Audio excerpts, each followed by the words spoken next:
Hello, everybody. Lovely to see you all. We've got an ever-increasing list of attendees so far. Thank you very, very much indeed for joining my webinar. I hope you'll leave not wanting to change jobs or leave our industry or any of that. I'll do my very best to keep it as informative and entertaining as I possibly can. But I'm very grateful that you're here, so thank you. Right, let's have a look at roll call. Who've we got? We've got some old friends, hello, and some new friends, hello again. We are coming up nicely now, so I reckon we can probably just crack on. So welcome to the webinar, Building B2B Brands with Creative Campaigns. Few bits before we start. I think the first thing to say is that you are being recorded. Which is not too much of an issue because your faces are not going to be showing. So if you are shy or if you're in a witness protection program or anything like that, you're going to be A-okay. It also means that you get to just vanish if I'm boring you senseless or if something crops up, anything like that. So we'll send you the recording afterwards so you can watch this in your own sweet time if you decide that now is not quite right for you. The second thing is that we will do a little Q&A at the end if we get enough time, which I'm hoping we should, because I should have thought this through.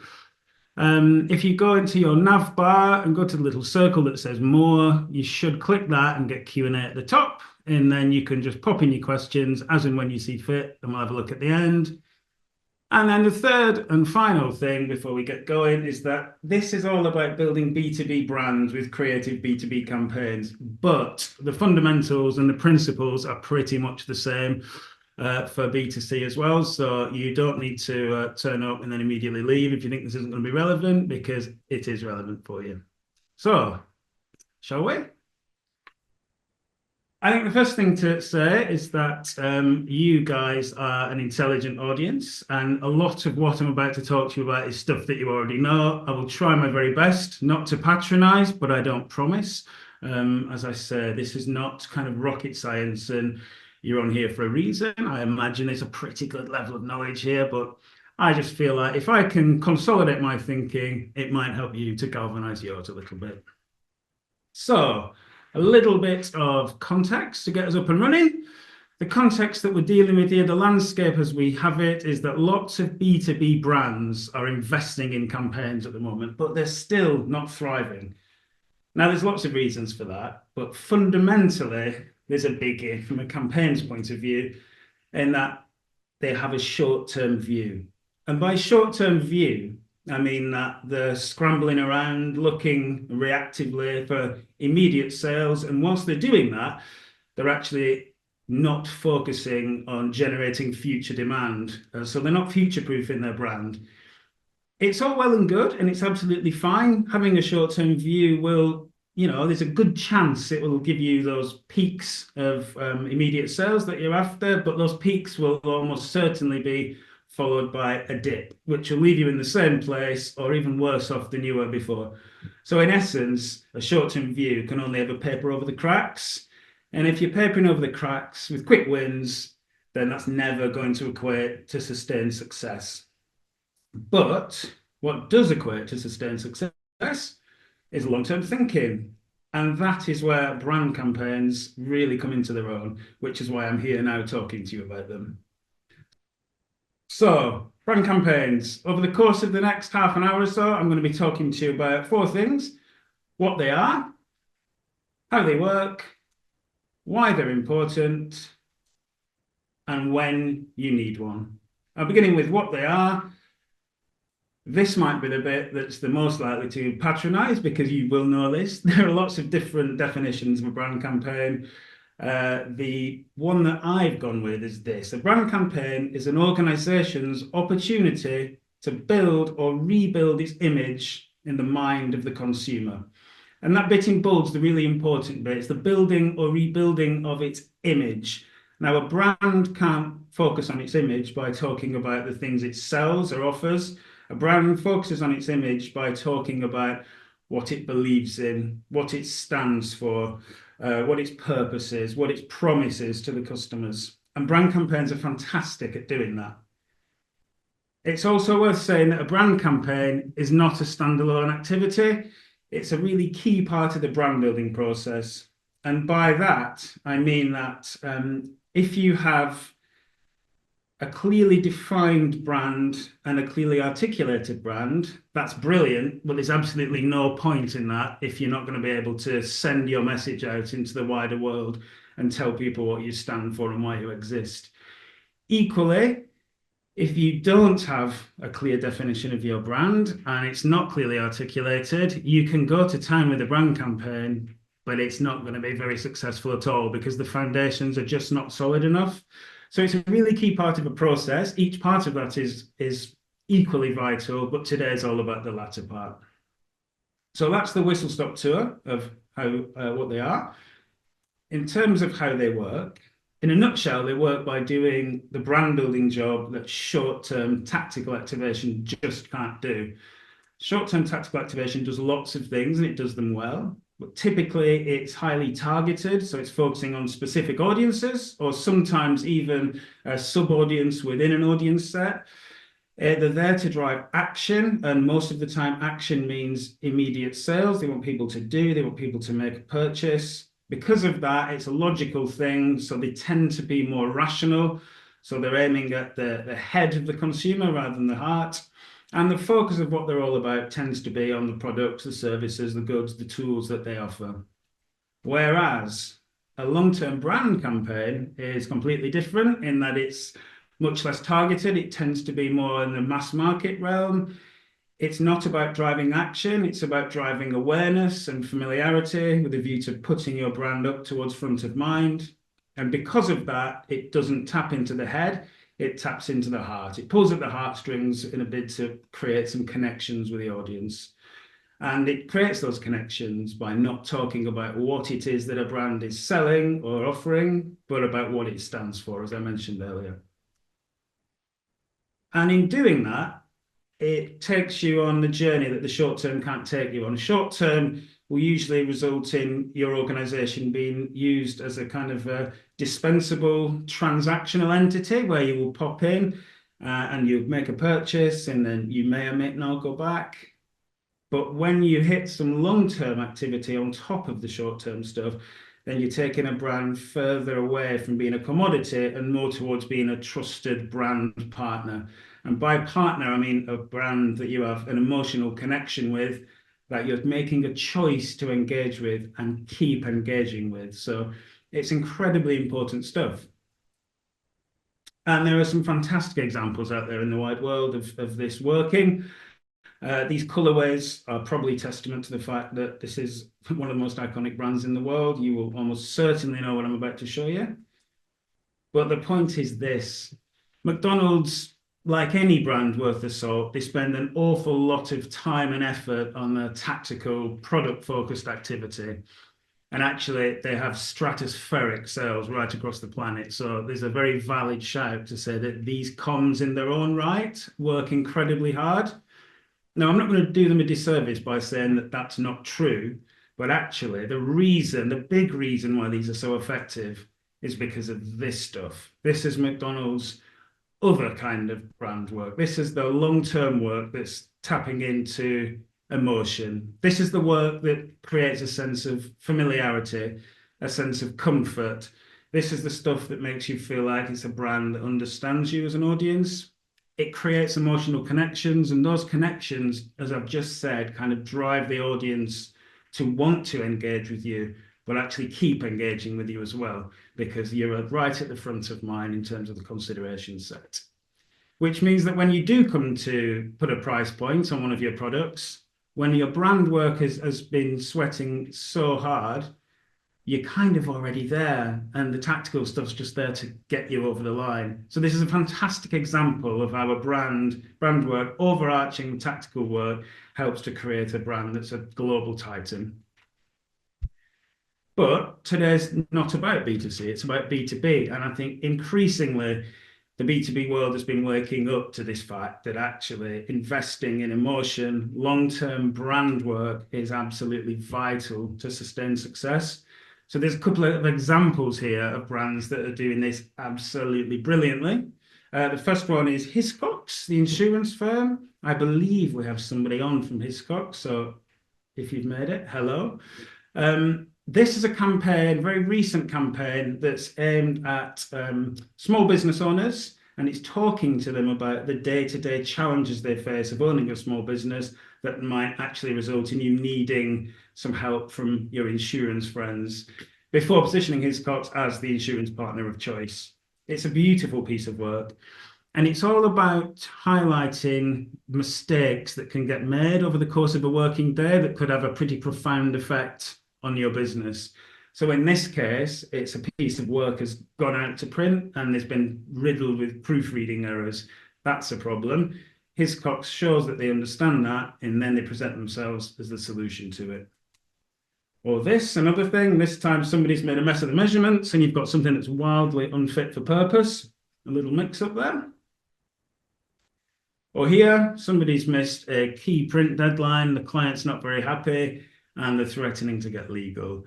So it's really simple stuff, as all the best advertising is. But the reason I would consider it some of the best B2B advertising out there at the minute is because it taps into these specific truths.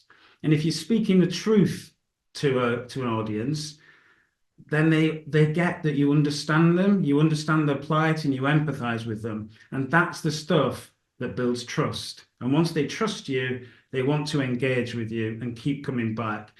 And that's the reason why when it comes to Hiscox then promoting its wares in terms of its insurance products and that kind of thing, a lot of the hard work has already been done to gain the engagement of the customer. So it's a really beautiful example. And there's another one here from the e-commerce platform, Shopify. This time they're talking to budding entrepreneurs about making the dream of starting and making a new business flourish by using Shopify as the platform of choice to do that. And again, it's really nice and simple. Let's get your business up and crawling, then walking, then running. So it's working in a very similar way to Hiscox, in that it's talking about things that are relevant to the audience. It's demonstrating an understanding of their mindset, of their need state, of the challenge they know that they're facing. And just by doing something as simple as showing that understanding and empathy, straight away you're getting people on side. And they've executed this in lots of little ways, nice and simple, like taking your personal brand and making it an actual brand. Again, they've tapped into the mindset of the audience. No partner will take your funny t-shirt business more seriously. 1% inspiration, 99% perspiration. We're here for the 99% part.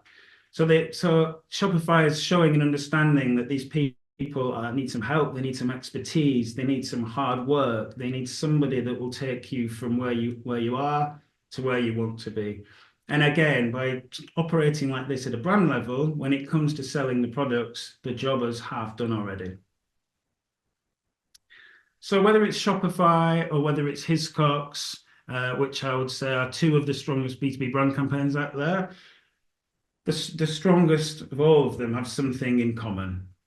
And that commonality is relevant insight. You've just seen two examples of it there. It's these fundamental truths at the heart of everything, which leads us really nicely into something that's incredibly important to brand campaigns, which is the problem-solution dynamic, which in a nutshell is the way of figuring out how you're going to tell your story around the relevant insight. And it's really simple, but it's absolutely bulletproof. It works every time. And here's how it works. So problem, first of all, you get under the skin of your audience and you figure out what is the key issue that they're facing, what challenge are they having to overcome. And then once you get an understanding of that, you go back to your own brand and you figure out a way of presenting yourselves as a solution to the problem that they're facing. So that works. And then off the back of that, you go back to your audience and you figure out what the outtake of that is. So what is the emotional benefit that we're providing our audience with by solving their problem? And once you've done that, you have the story that needs to be told. And then the creative proposition tells that story, but you get to choose whether that story is told through the lens of the problem, the solution, or the benefit of the solution. So in the case of Hiscox, it's been told through the problem, these little mistakes that get made. Whereas with Shopify, it's told through the lens of the solution. And the problem solution dynamic is something that we use resolutely at mark making. And I want to show you a couple of examples of where we've taken the emotional benefit of the solution and we've created a campaign from those. So first up, Pepper Money, one of our long-established clients. Pepper Money, for those of you that don't know, is a broad specialist mortgage lender. And they're prolific in terms of tactical activity, certainly over the last few years. And they are known by the brokers that use them for having fantastic products, first-rate service, really, really impressive criteria, and generally just being fantastic to work alongside, which is great. But the problem that Pepper has is that not enough brokers know about this. Not enough brokers understand Pepper, who they are, what they offer. So Pepper wanted to right this wrong, and they came to us with the task of creating a brand campaign to talk to the mass market on an emotional level. So that's what we did. We set about beginning the task in the way that we would always do, by identifying the problem and then figuring out the story to be told. So the problem we landed on is that brokers are struggling professionally and personally with the complexity and pace of change in today's lending market.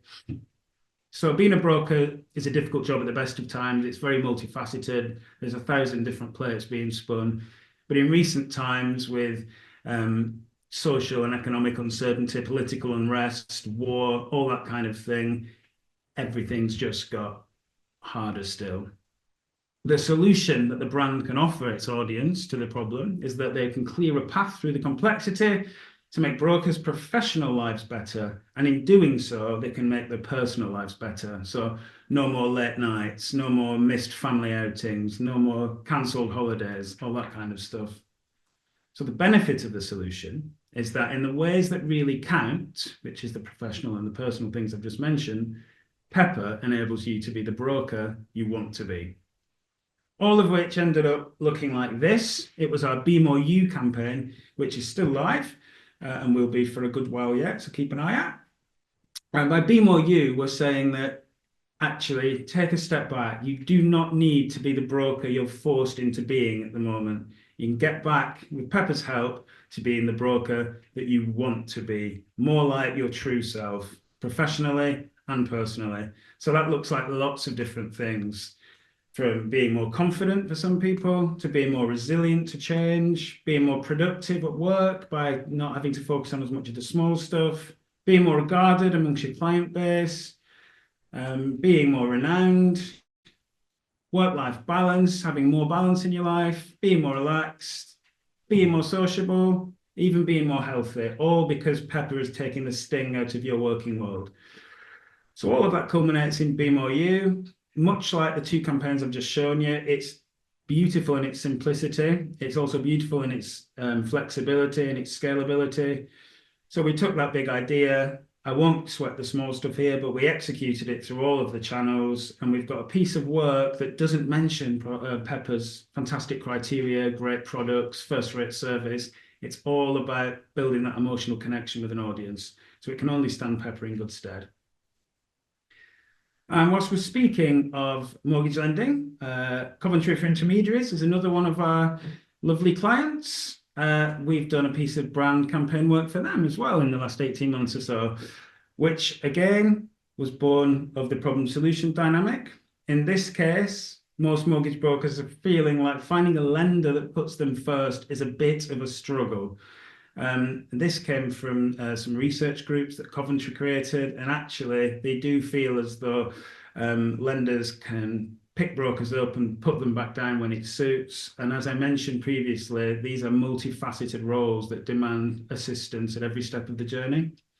Luckily, CFI is the solution to that problem because it has great people that do lots of things to ensure that brokers always come first. And the benefit of that solution is that CFI can offer brokers the certainty they've been looking for. So simplicity is king, as I've said a couple of times now. So we went to market with this lovely, simple campaign. At its heart, it's a bit of a Where's Wally pastiche. But what we're saying is, in this complex landscape, what being a broker is, where there's lots of things happening at any given time, whatever it is you're doing and whatever it is you're looking for, you're going to find the certainty you need every step of the way, thanks to the great people at Coventry. And then again, we made sure that every single time that was executed, each interaction was as good as the last one, and that it was fit for purpose throughout all the channels. So that was the whistle-stop tour of how these things work and how they look when they are working. We'll move on to why they are so important now. And they're important because if you push brand campaigns or any campaigns aside for a moment, the holy grail for any brand is long-term, ongoing, sustained success. And there are two fundamental contributory factors to that. The first of them is being memorable. So that's something that sticks in the mind, that puts your brand into part of the consideration set. And then there's meaningfully different, which is saying something that strikes a chord, which hopefully takes you from being part of the consideration set to being the brand of choice for an audience. And the good news is brand campaigns deliver both of these in bucket loads. So you really are getting quite a lot of bang for your buck. And out of the two things I've just talked about, why are they so important in the B2B space? Well, in terms of memorability, it's incredibly important because there's a stat that the B2B Institute has fired out into the world saying that at any given time, only 5% of B2B buyers are in the market for products or goods, which means that 95% of the time, your B2B audience isn't actively shopping. So whilst that means there's a very good chance your short-term tactical work is going to fall on deaf ears because you don't have people looking for the thing you're offering, they're always going to be interested in what you have to say as a brand, what your stance is. So continual reinforcement of who you are, what you stand for, and why you're so brilliant, told through a brand campaign, is absolutely critical to the long-term success of your brand. And in terms of meaningfully different, again, we've got problems in the B2B sector in that insurance is insurance, specialist lending is specialist lending, fintech is fintech. It's very difficult to differentiate similar brands in a rational sense. So actually, we need to have a look at them through an emotional viewpoint to see how we can differentiate them. And that's where a brand campaign really does come into its own. So you get both of those things nailed, and you land on long-term success. And long-term success means lots of different things. A very obvious one is that you are assured of long-term sales. People keep coming back. But you get more short-term sales as well because you've got more people engaged with your brand and interacting with it and then coming back to interact with it again. It means that when you are pushing out a product or a price point or whatever it may be, a launch of something new, there are more people willing to want to spend the time and money with you as a brand. More pricing power, and by this I mean there's not as much price sensitivity around your brand. When your brand is trusted and established and loved and it's right up at the top of the consideration set as a preference, people will be willing to pay a premium. So it's an incredibly important string to a brand's bow if people don't mind going that extra step to have an association with a brand that's dear to them. More hiring prowess. So as good branding works with the outside-facing customers, it's the same inside. These are the same people that want to come and have a career with a brand that they believe in, a stance that they can really get involved with. And from a retention point of view as well, of course, people don't like leaving a brand that's very popular. So there's layers and layers and layers of reasons why brand campaigns equate to long-term success. More loyalty is another one, of course. If people are in love with you as a brand, they're going to keep using you to the detriment of all else around them. A more defendable position. Again, I think if you're taking the higher ground and you have a bunch of people completely engaged and on board with you, you're less likely to be suffering from attacks from elsewhere. And then more brand equity. So the value of a brand based on customer perception, based on quality and desirability, rather than just products and proof points. Brand work can do all of these things in bucket loads, as I said a minute ago. So really, really important stuff. And then the last thing, when do you need one? It's really simple, actually. You need one yesterday, but for fairly obvious reasons, that's quite a tricky thing to do. So the next best thing to do is start investing in long-term brand campaigns today. It doesn't matter whether you're a brand that's currently struggling, or whether you're a brand that's treading water and doing okay, or whether you're a brand that's already thriving. If you want to be around and be thriving still in 5 years' time, you need to invest in your brand today through campaign work. Because if you are actually serious about long-term success, you have to appreciate that tactical work alone is never going to work. It's absolutely imperative that you use tactical activation. Of course it is. But you need to have that usurped and overarched by brand work if you want to build these long-term connections. Similarly, even if you've got the best products or services in the world, there is absolutely no point making them. If you have no emotional connection with an audience, you're always going to struggle to sell them. And as I've mentioned a minute ago, brand campaigns are fantastic because they don't just assure long-term sales. The bottom line is important, of course it is, but it's all the other things. It's this broader long-term strength that they assure you of, which means that you really can't be doing without them. So, just in terms of a summarization, what we're saying is here, when it comes to long-term brand work, you really can't afford to be passive. You can't be reacting to problems as they happen. You can't be obsessed with short-term gain. You have to get on the front foot. You have to be proactive.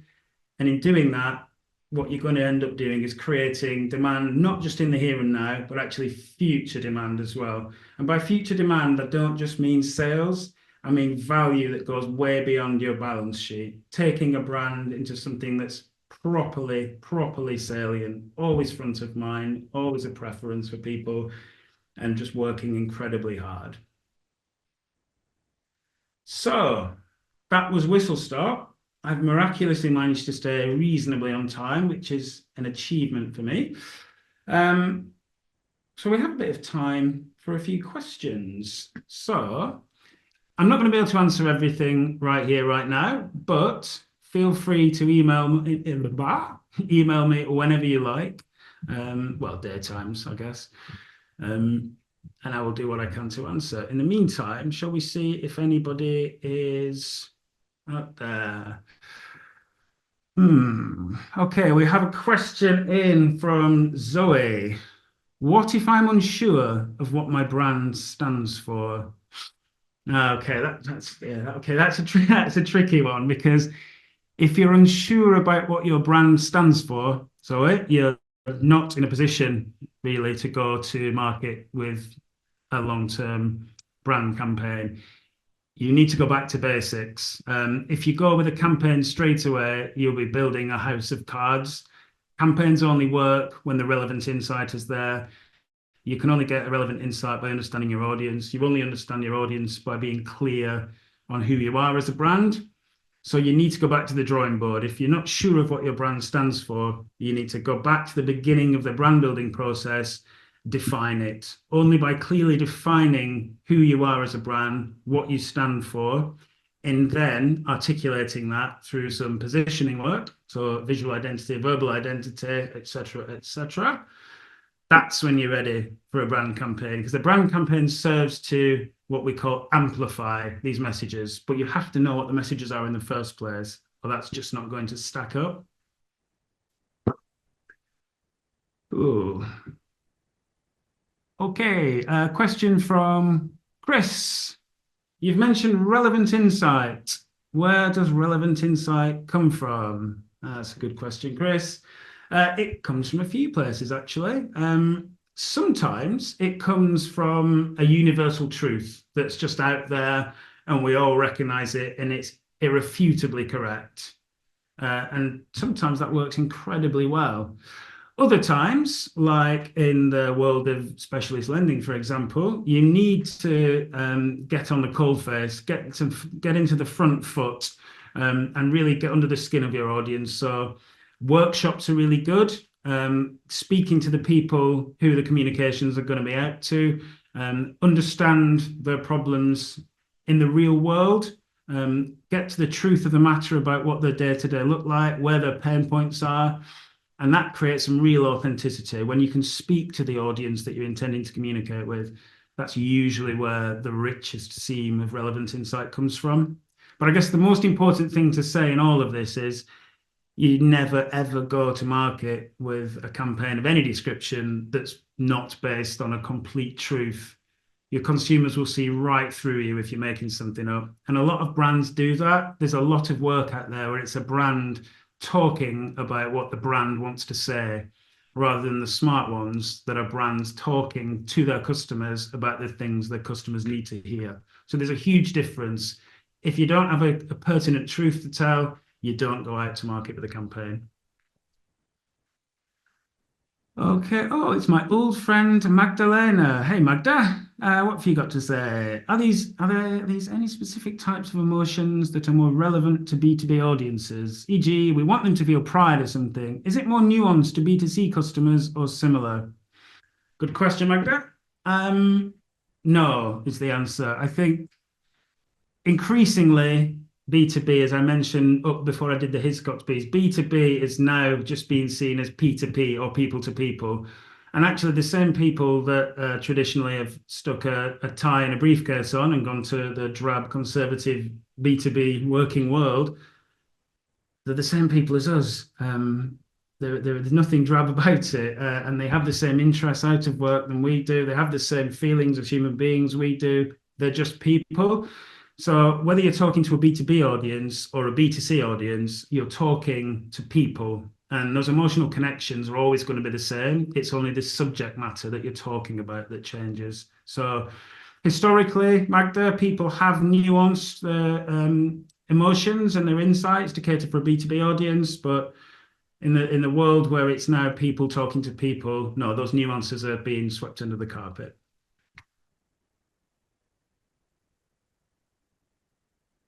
Okay, question from Sophie. Hello, Sophie. Do you think the best work comes from a problem, solution, or benefit-led creative proposition? That is a very, very good question. And it's a question that can have a subjective answer. I think it depends on the subject matter. Depending on what the audience need state is, you have to show a degree of sensitivity.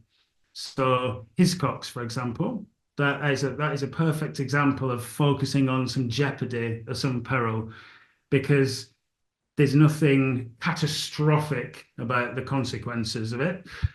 Whereas if you're talking the Pepper example, where you're talking to an audience that are rapidly coming to their wits' ends, and they're being completely swamped by the working world and their social life is being crushed because of it, to go in with a tongue-in-cheek problematic quip is not the best way to go. So I think that's when an audience needs a reassuring arm around them, which is when you lead with an emotional benefit. So the answer to the question is yes, there is always a best way of doing it, but the best way is different depending on what the campaign is and who we're talking to and what you're selling.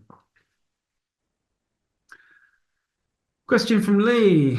How can we target an audience that are old school and aren't spending time online to see our advertising? That is a very interesting question, Lee. It's increasingly difficult, actually, because as we move on, digital, which was once dark arts and new school, that's now the kind of the mainstream angle of attack for our audiences. In B2B, we still see a bit of trade press kicking about. But I think to answer that question, we would need us to go into quite a bit of detail. I think that might be one for me to get in touch with you about, Lee, and we can have a proper conversation about that, because it's a very good question. It's a very nuanced question. Jack, do you have a favorite B2B brand campaign? I don't have a favorite B2B brand campaign. I've got a collection of ones that I absolutely love and adore. The Hiscox one is right up my Strasse. I absolutely love it. I think I personally like a bit of peril and jeopardy wherever it's appropriate in advertising. And I think that does a magnificent job of focusing on the negatives, but doing it in a beautiful, simplistic, scalable way. The other piece of work I love that's out there at the minute is from a client project management platform called teamwork.com. And they've got a cracking campaign, which is called The Client. It's quite nuanced to us agency types, but it's a series of these pertinent truths, these insights about the daily life, the relationship between an agency and a client, which of course doesn't apply to any of our clients at Markmaking. You're all awesome.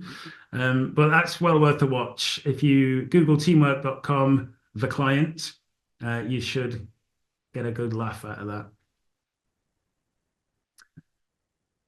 Okay. Still on time. Is there anybody else for anything else, or are we done? Magic. Well, thank you so much for letting me into your life for 37 minutes. I hope you've got something out of it. If I've bored you to an inch of your life, I apologize. That was not the intention.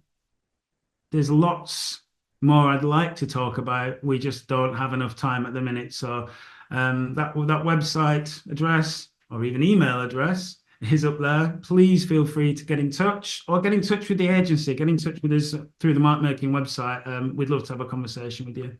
Thank you very much indeed, everybody.